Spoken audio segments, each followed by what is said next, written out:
All right, good morning, guys. Day 13 here in the shop. It's a little chilly in here this morning. I'm going to take a little bit before I get in the spray booth. Turn the heater on. I believe it's like 53 degrees, it says inside of here. So what we're going to do is let it warm up in here. Then we're going to get in the spray booth. We're going to try to finish up the project over here with the bookshelves and the little guitar pick table.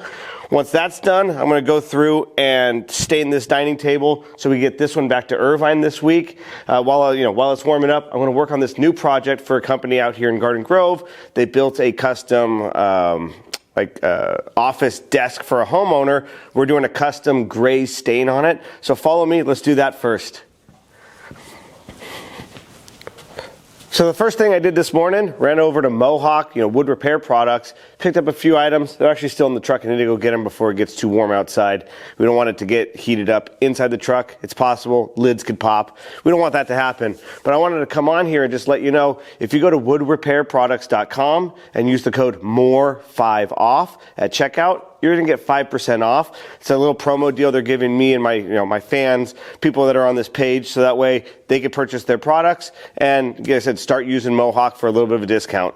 First thing I'm going to do, Ivan was here over the weekend, got some of these doors. These are for this unit that we're working on. It's going to go a custom gray. What I'm going to do, he's did 99% of the sanding. I always like to give one more inspection before he gets in the booth for stain. So I'll just kind of take my sanding sponge, take my hands around the entire thing, check the corners, check the edges. Just like I said, I like to put my little stamp of approval on it, making sure everything is looking good. I said, 10 seconds, 20 seconds, it's ready to go. I'm going to do where I know where I could put a small little hole on the back side, so that way I could hang these. This way we could stain them and spray them all vertically. That way it's quicker and much easier for us and the customer. It'll get done quicker. So I make these little guys up. We have them in large, medium, and small sizes. Then all we do now is we'll hang this up. That way we could spray this top and bottom, get everything done at one time, get the job done, and out of here quicker. Already got those first 6. They're all moved away. They're all hung up. Here's another one here. So the customer labels the back with a piece of tape. He's asked us to leave it there. We're going to sand around it. So even though you don't see the back side of these drawers very often, only when you pull them open, and there will be a frame here where the actual drawer is mounted. But I still want to make sure it's sanded nicely. So we're going to go around, kind of hit these edges just to make sure there's no edge banding sticking up. We don't want it to have any issues where it can catch and peel off. So we go around, just hit it down, knock it down just a fuzz. We're not rounding it, we're just taking off that sharp corner just to make sure that there's no veneer left over. Then we'll go back. We're using just a 220 by hand. This is going to make sure any of the swirl marks are gone from the machine, either if they use the orbital or the oscillating sander. We want to make sure that it's all nice and straight. That way the stain goes on perfect. Doing it like this will keep it from blotching and kind of like putting imperfect, make the stain not be perfect.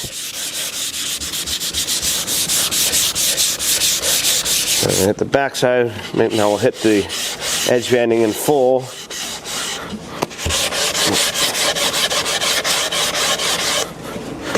Let's see, I feel like it's already starting to warm up in here. So get that heater operating, and we don't like to leave it on overnight. Just not worth wasting the gas, but second we get in here, and especially in the winter time, that sucker goes on.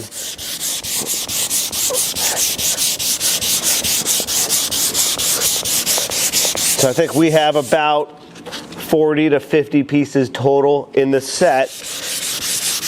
These are some of the drawer faces. Next are a bunch of filler panels that are going to go on like the kick panel on the bottom, spacers. I only have a drawing. I don't know exactly how it's going back together. I'm just following the directions of of what he taped on it. Paint here, don't paint here, labels, things like that. I'll take our sanding sponge again, get it really polished up nicely, nice and smooth.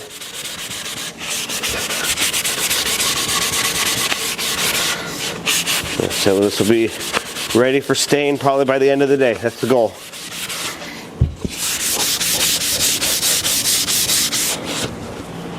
So we're slowly working our way through these pieces, going around. I said you can see this one here, back panel. It's a filler, has some X's on it. I'm just knocking down that edge, like like we said we were going to do. So they're used for different spots that the customer knows. I don't truly know. I'm just following the directions. And just remember too, later today, I need to go in the office and set up, because we're going to be filming another podcast tomorrow with a friend named Michael from Maker's Legacy. Go follow him on Instagram. I will tag his information down below. But yeah, I got to set up that office again. It's a little bit of a mess. I got to get the lights set up, get the drapes all cleaned, and ready for tomorrow. So it should be fun. Get on another podcast. I think I have at least two of them this week I got to get on with. One other guy, Gary over at Stripwell, the QCS, the eco stripping material. Gonna have a podcast with him. We've been talking on the phone and texting lately, trying to figure out what we're gonna discuss. A lot of big things going on with that. So we have about another dozen or so small pieces, and then it looks like I think we have 3 large shelves, and then I think 4 panels, like large panels. So we should be pretty good. A lot of this is smalls, which is good for us. It takes up less space and easier to do. Like I said, people bring us pieces like this. Another company could stain them, so that kind of stuff, but they expect higher level for this customer. They want to make sure that this customer is taken care of, have the best finish possible. Because there's no reason to build a beautiful desk and have like a cheap, kind of just half-ass refinish done. It's not going to hold up. You don't want that to happen, especially when a customer is spending an ungodly amount of money. I don't know what it costs to build this, but I know just the wood alone is going to cost thousands of dollars for all the plywood, all the veneer and edge banding, all the solid hardwood that it has on it. So I said we treat every single piece like it's its own piece of furniture, as you can see.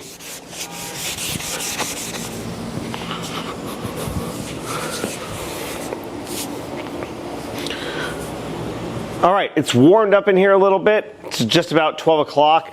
I got all the small pieces done here. You can see that, minus 2. We found 2 that had little chips in the veneer. We put a little bit of the epoxy on it. We're gonna let that dry. So what I have left now is, I can see it's behind the camera, I have 4 doors and then 3 floating shelves left, which will be hung out here in just a little bit. So I need the space. So what I'm gonna do now is get on this dining table. We'll get the stain on it so it starts drying.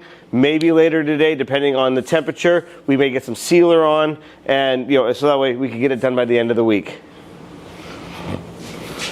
So first thing I'm going to do the pedestals and make it a little bit easier. I'll figure out the color. I'll figure out the best way to put it on. Ideally, get an air hose, blow off that initial dust that might be left over from the sanding process.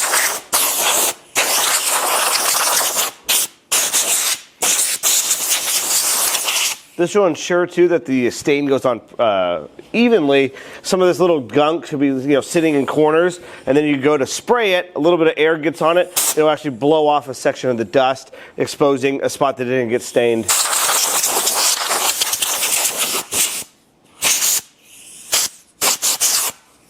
Beautiful. Let me do the second one.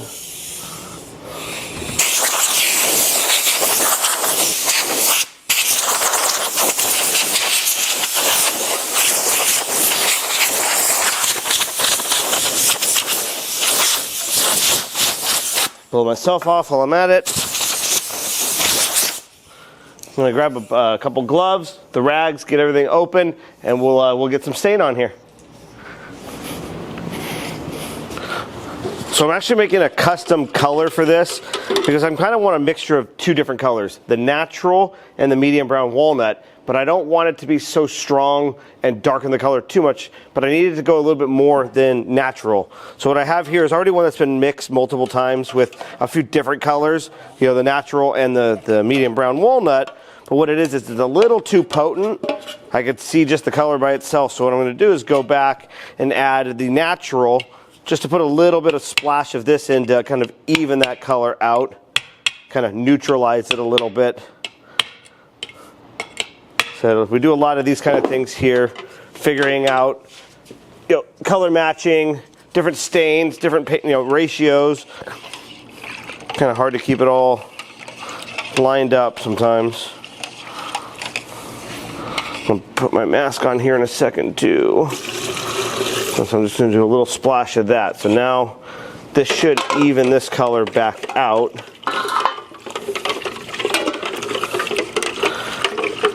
And make it a little bit less concentrated. Give us kind of this nice warm kind of golden brown. Not too light, not too dark. The customer's house is a little bit darker, so we don't want to go too dark with this color because it'll just look like it's black once it goes inside. Do a little sample before I grab my mask. Let's see. Just like that. Gives it kind of like that colonial maple look, which is what the customer had originally. And she has the buffet behind it that matches this exact color. So let's get the mask and let's get going. Okay, so what I like to do, you get your little brush. I'm gonna probably start over here. Kind of start upside down first. Have a dry rag ready. So anything that drips down, you could clean off.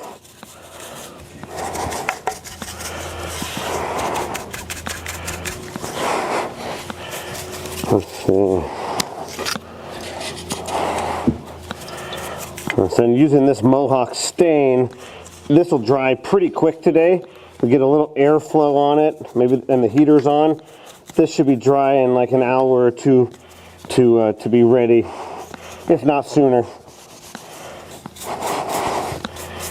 As you can see, I like to go around, hit all the corners first with the brush. This way I can go back at the end with the rag and just do the final wipe down.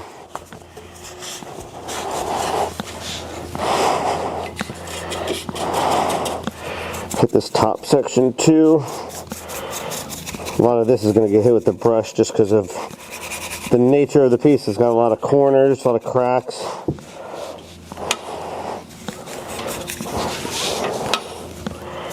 There we go.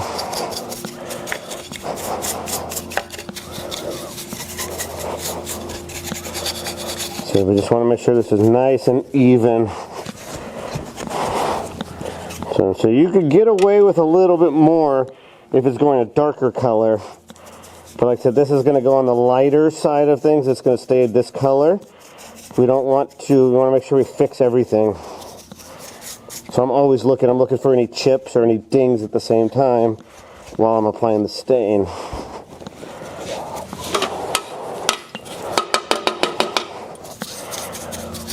So we've perfected this now. We can get this knocked out in just a few minutes and let it start drying. So we got a dry rag right here. So what we really want to make sure is that all these corners in here have stain on them. So I see a little bit right here. Let's see.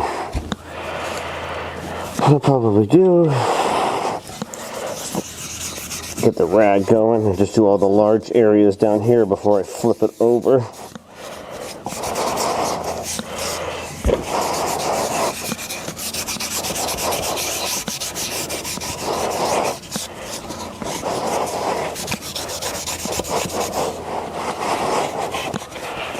Alright, now I can flip it over and kind of do the same thing.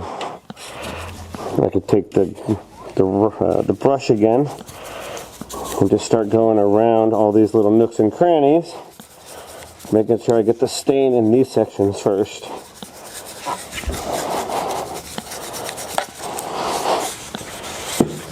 So just take your time. The cleaner you are here, it'll be better. There's less cleanup on your skin, less cleanup on the table.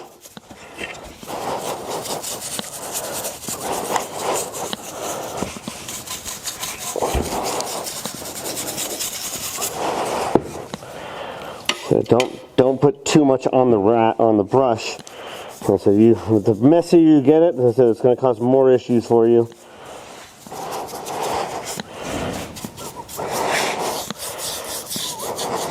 Make sure we hit around these feet too, even though you're not going to see them. You want to make sure that they are protected. Get the color on them. And then this one here. Take the rag as we go, dry it off. I think this is the last leg.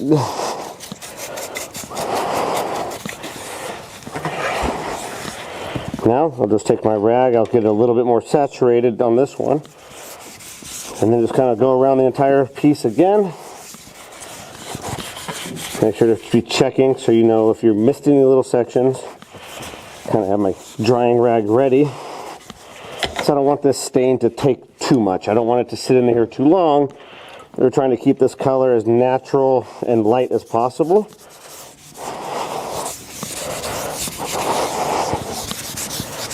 So work it here.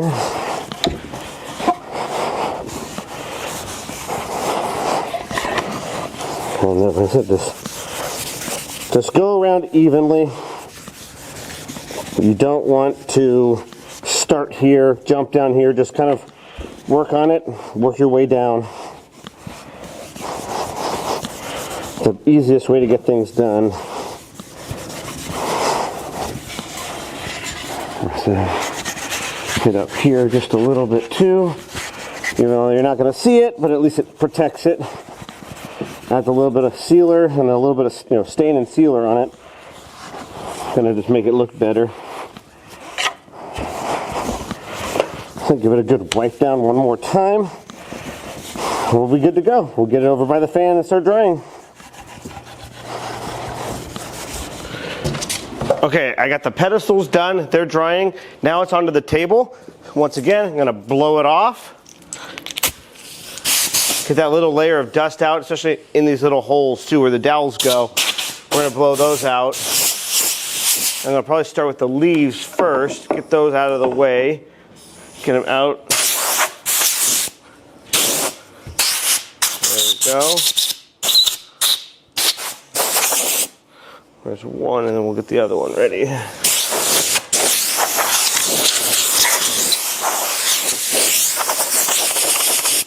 So we'll do these guys first. They have the little holes here on the back side too, so that way we can hang them up, so we can put the first coats on hanging, and then once we start matching color, if we need to tint it up a little bit, even up tones, then we can put them back in the table and spray it that way. I just like to protect both sides of these since they are solid hardwood. If you spray one side and leave the other side raw, it's very likely that these cracks can come back in the near future. So what we'll do is get my mask back on. And I'll get the camera, I'll bring you in a little bit closer. Okay, I'll unplug this because it's got a little bit of a leak. Same thing here. I'm going to take the brush and go around, the little dowels first, just to ensure all these little corners get stain on them. We'll hit these edges, which are a little bit more decorative. Sometimes the rag won't get in there. Give my stain a little bit of a stir. And just like I said, we're going to do the back side first. Hit this edge. Hit the other edge here.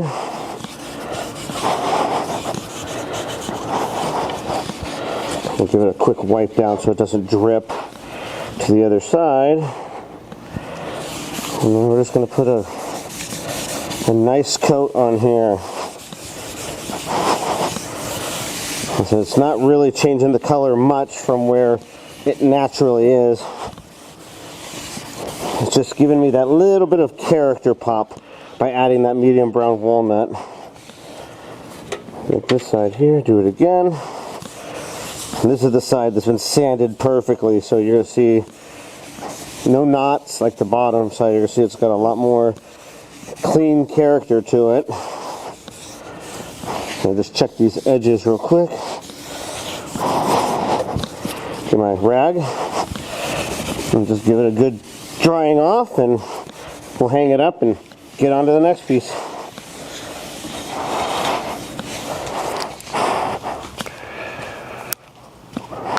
You can see now we're going to flip this one over to So that way I can hit this bottom, all the skirt and all this edge, and these little, you know, decorative pieces as well. And we're going to flip it over in the spray booth as well. So that way it gets a coat of sealer, it just protects it, and long term it'll keep it from cracking because of the nature of that it's solid hardwood.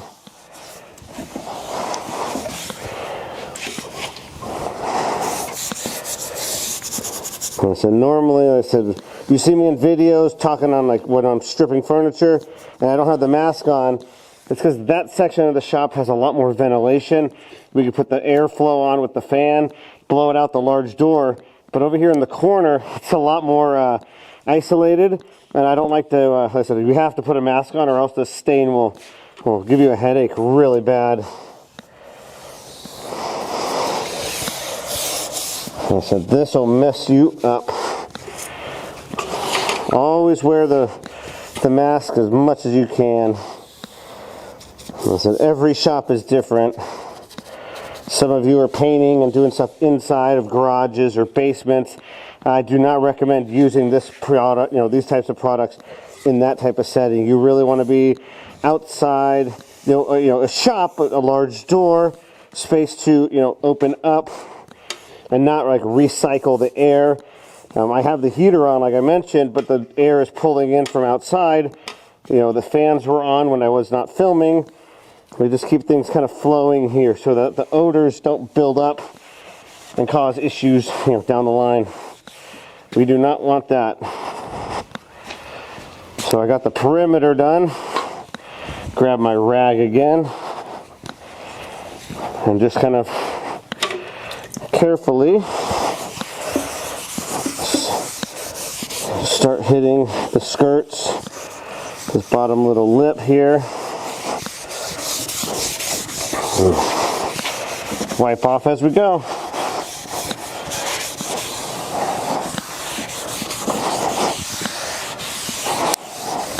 And I just noticed I actually forgot to hit this edge with the brush. I'll do that once we flip it back over. I'll do it from the top side. There we go. So just slowly just work your way around. You do not want this to drip and, you know, cause issues for you down the line. If you let it drip underneath in the front and you don't dry it up, it can leave a dark spot, which could dry, you know, wrong, improperly, and you're gonna have to work on that, sand it out, and then restain it again. I've seen it a few times. It's happened here. So I try to teach you the way we do things now, because I've learned from, you know, decades of doing this, you know, this trade. Two more sides. We'll do this, we'll let it dry for just a minute before we flip it over.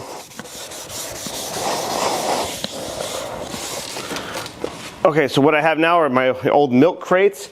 I'm gonna lift this up, get it set properly, so that way when we do stain it and we do spray it, the rails are not actually sitting on the table. Therefore, it's gonna be easier to spray, you know, spray the piece all the way around.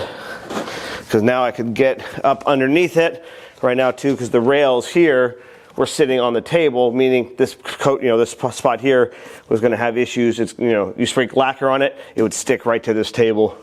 Going to make a mess. So what I'm going to do, get my brush back on, or no, not my brush, my mask. Get my mask on, and we'll get the brush, hit all these edges, the dowel spots, and get going on the top. First, I'm going to replace my gloves. Okay, now I've got you lifted up a little higher. You can actually see what we're doing. It's always fun to stain the top of tables. It just gives it a really cool, like, time-lapse effect. First, we're going to hit this brush around this exterior, drying it up as we go to make sure it doesn't drip underneath.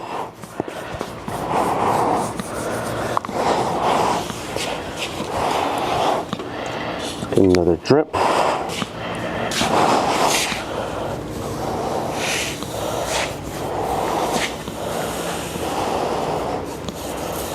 Just working carefully.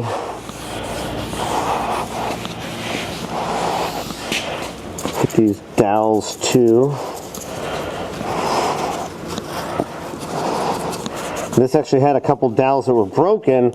I don't remember if I had mentioned that before, but yeah, we repaired the dowels, replaced the ones that were bad, and the ones that were missing altogether, because that helps with the alignment of the piece.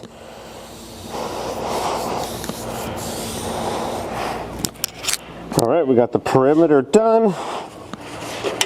Now let's get the rag again one last time. I'm going to hit these inside edges first.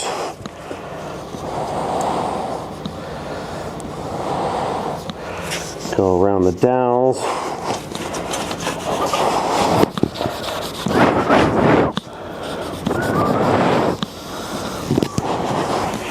Go back to this side, because when you do lift it up, it makes it a little bit more difficult to do some of the work, like staining, because then you have to reach across.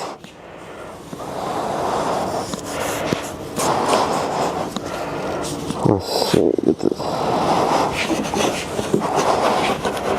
It's a really nice little table. Hit around this perimeter one time with the rag.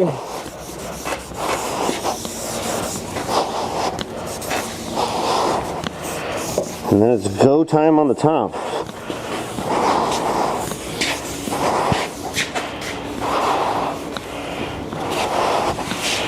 Best way is just to start on one side and just slowly work your way over.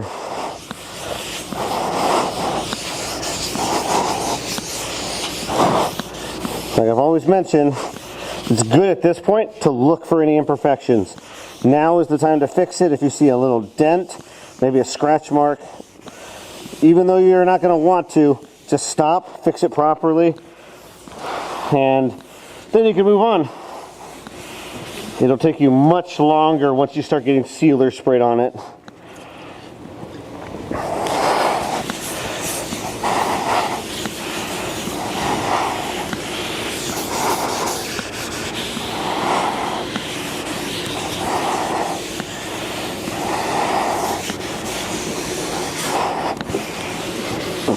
There we go. Half of it is done. So just make sure to wipe the edges too.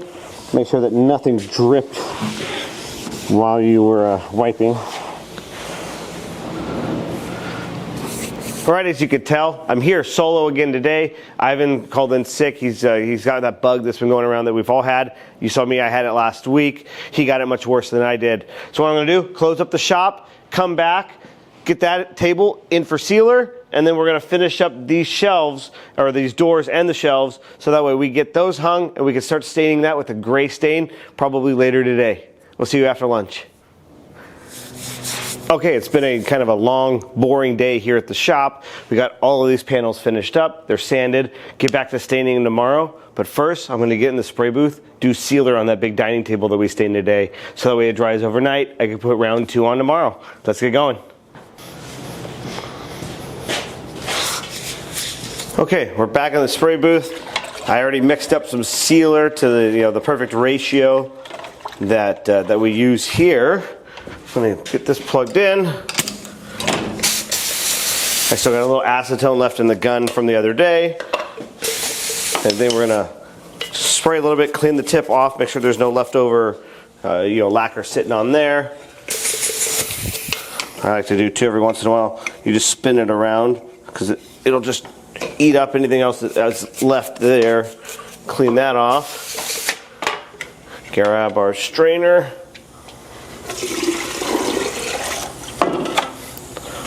Beautiful. And if you want all of these ratios, things like this, the stain ratio, lacquer ratio, even the toners, go buy a copy of my refinishing guide. I break down every single step in this refinishing process, from like what chemicals we use, what solvents, what do we use to thin it, and what are the ratios that we do, in the shop to get the best finish. Let's go. All right. Got my mask, gonna get that on. We're gonna shoot the first first layer, which we're gonna do on the bottom, spray maybe 3 or 4 coats, just to seal everything, protect it, and for one, it's gonna make it look really nice underneath, so when we deliver it back to the customer, when we're carrying it up her staircase, because she's on the 2nd floor, she's gonna see the bottom and how clean it looks. Just those little added steps really make a difference.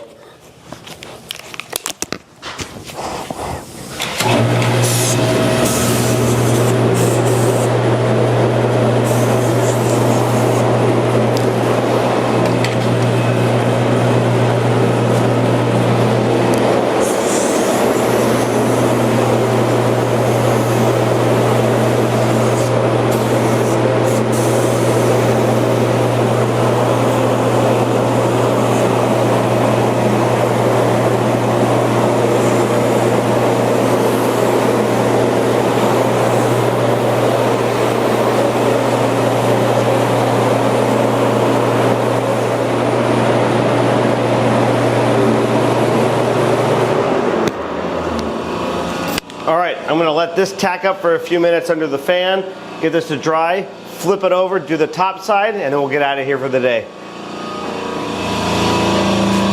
All right, I'm gonna put one more coat on all of the pieces in here. We're gonna clean out the gun and get out of here for the day. We'll see you guys tomorrow.